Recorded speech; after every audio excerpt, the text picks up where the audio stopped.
members of the National Assembly here present,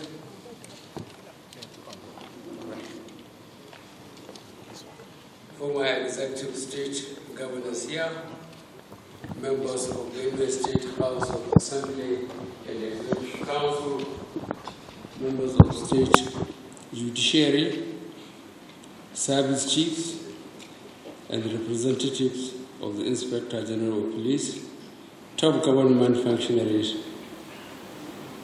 Your Royal Highness the Tutif, and the other royal fathers, religious and community leaders, people of Benue State, distinguished ladies and gentlemen.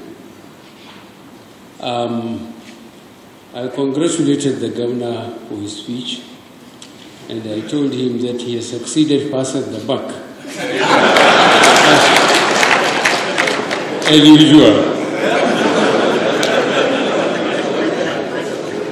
I have listened to all this, but I have made notes which I will comment on.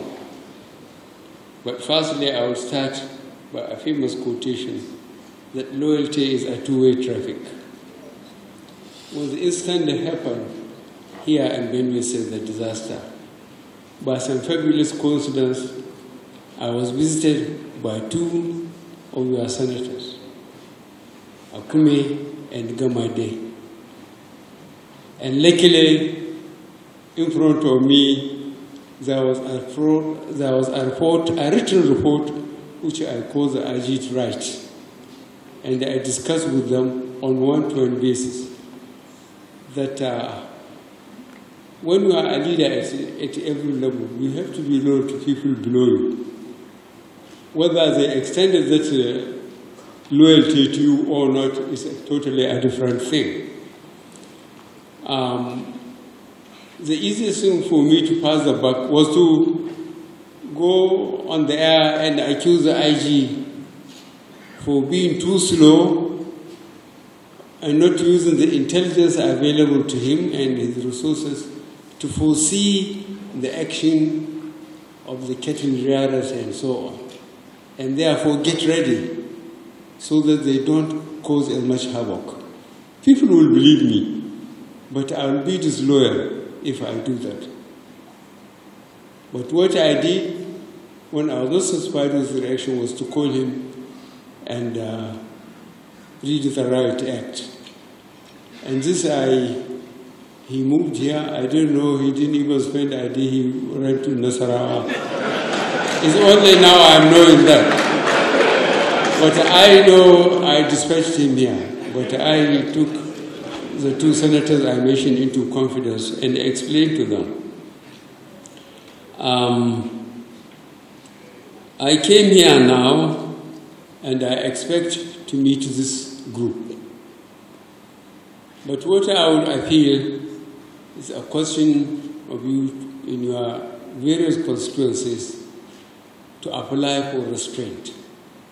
Myself and the governor and some of you who hold in public office will go.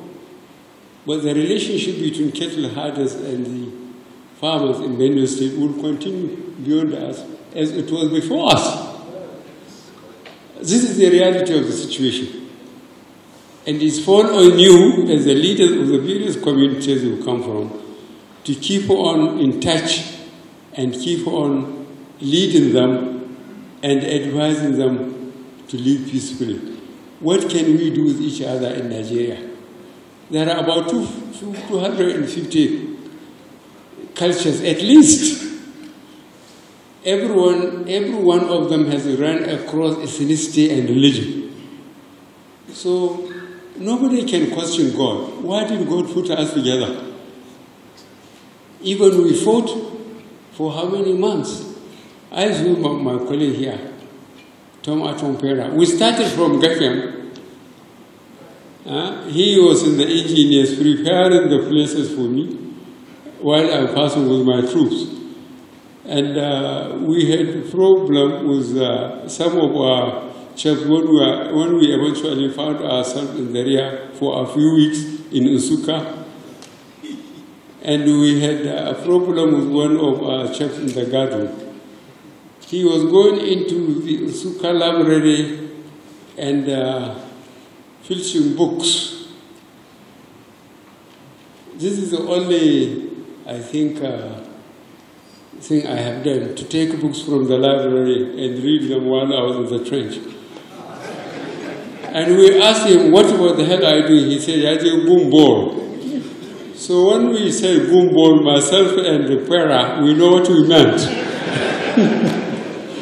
So I have a nostalgic experience of people from here that we went through all the turbulence that brought us up to this position. So there's no way I could deliberately overlook what is happening security-wise here and anywhere in Nigeria. So please try to convince your constituencies that through the processes of law enforcement agents, the police, the SSS, and the military, I'm doing my best, but I'm very loyal to people downstairs. I don't go and accuse them of inefficiency of whatever happened. But as I said, and which you all know, we campaign, our great party campaign on three things: security, economy, and corruption. Security, the people of the Northeast, I'm sure you have good people there. You contact them. We haven't done too badly. And economy, God heard the prayers of our people. The two last rainy seasons were good. Otherwise, I was consulting some of my colleagues, to which country should I run away from if the rainy season failed? Because I went public again with something which some of you must have heard. Between 1999 and 2014, Nigeria had never realized as much resources. The average production was 2.1 million barrels a day, at the average cost of $100 American per barrel. So every day from 1999 to 2014, Nigeria was earning 2.1 million times 100. When we came, the price of petrol went down, or rather the price of crude went down to 38, 37. And the militants were unleashed on us. The production was cut down to 500,000 barrels a day. I went to Central Bank. I said, any savings? Anywhere you go in the world, this is what Nigeria had been earning for the last 16 years. Any savings? No savings, only debt. What did we do with them? They said we bought food and fuel. I didn't believe them then. I didn't believe them up to now. Because Nigerians from the east, from the west, from the north, most of them eat what they produce because they cannot afford food from outside. This is simple. But when we checked on fuel, we found out there was a lot of fraud. The Nigerians who are not sympathetic to the condition the country is, they still prefer theft, and they are still stealing. So I thank you very much for bringing this audience, this leadership of this state, and I appeal to you personally to please convince the people under you that this government under this leadership is doing its best. And the result of doing our best with the prayers, God is answering it. The rainy season are coming.